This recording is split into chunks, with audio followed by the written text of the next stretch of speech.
every single ace coming out is wild. I have never had that happen before. And the fact that I was like, oh, all three aces flew out. And then I was like, interesting that three flew out. Check the bottom of the deck. Last ace is on the bottom of the deck. Like, just the newness that is coming in is just so evident in like this beginning. Like when those ships come in, it's like shiny brand new ships that the world has never seen, that are seeds that you've planted. That it's I love just, that I've so never, much.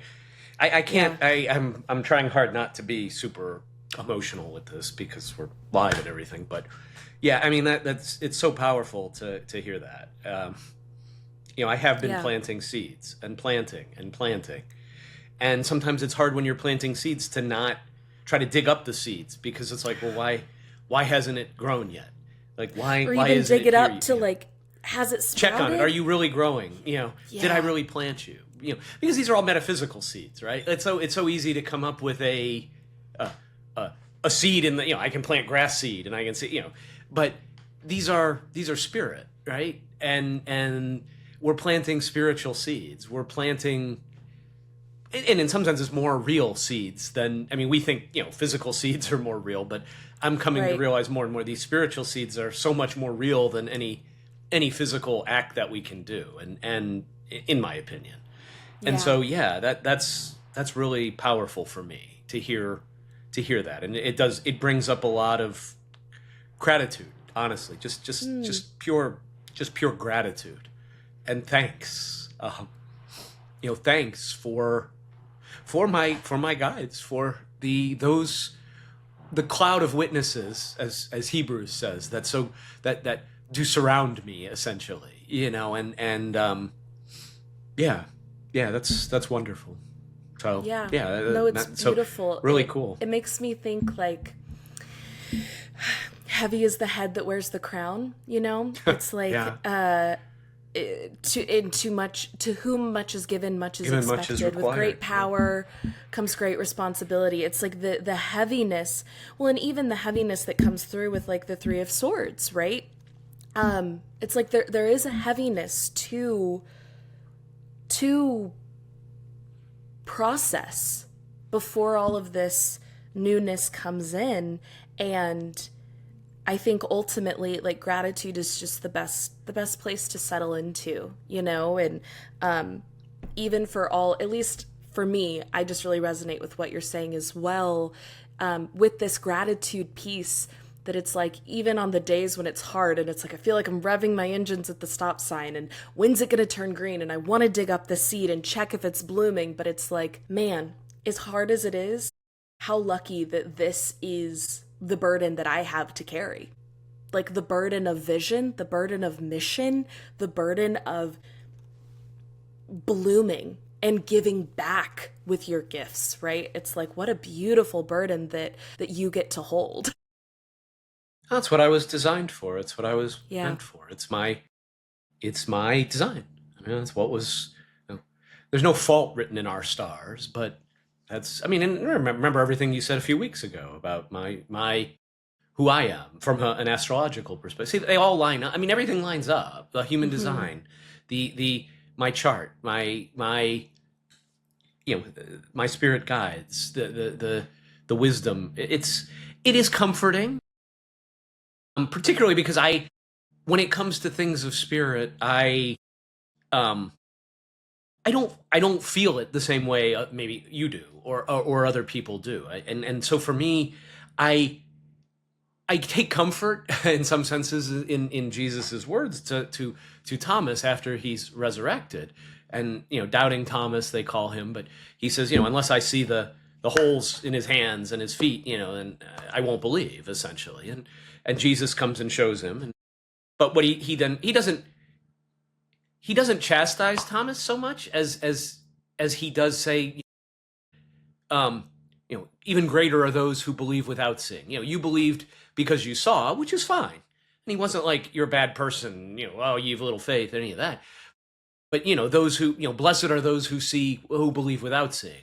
And in a sense, Yeah. I feel oftentimes I am I have to believe without seeing, or I do believe without seeing, because I don't have the same experiences that other people do, or seem Yeah. to. And I can't experientially say what you experience, how you Right. process it, what it feels like for you. I can say that, but I want more of that. I want to be more in tune, because I almost feel like there is a a blockage.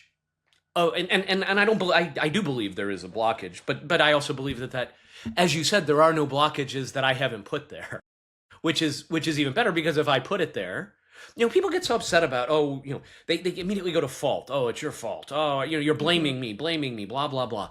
And I don't have I probably should have more grace for that, but that is a pet peeve of mine, of feeling this need to assign blame, and to me, this is a gospel. To say I'm at fault for the circumstances of my life, like through my through my beliefs, through how, to me, that's the most power. That's so empowering, because if I'm the only one holding my back, if somebody else is holding me back, I have to overcome them. I have something exogenous to me that I have to do. But no, there are no blockages, Yeah. but myself, and that's Mm-hmm. powerful. Whoops. Shoot. Bless you. As I said, Yeah. we may need to edit that. Yeah. No, That's okay. no, yeah. I mean, to me, that is what is so powerful, is this idea of, there is nothing to stop me but me. And so I can, if I can take a look at myself and say, okay, well, the reason this is, I feel blocked because I'm saying I feel blocked because I believe that there's a block. So how do I remove that blockage? And to Yeah. know that this great cloud of witnesses that I care for so much, though I can't see them or necessarily even feel them or sense them, at least not with these five senses, but to believe they're there, to me, is powerful. And Mm-hmm. again, I go back to that verse. It's like, okay, well, blessed are those who believe without seeing. And but yeah, it's nice. It's still nice to hear about it.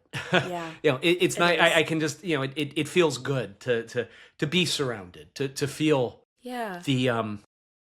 the protection and the guidance and the love, and I'm so grateful for it. And Yeah. and I know they're there, and I appreciate them all, and want to continue to commune, I guess, and Yeah. connect, and Yeah.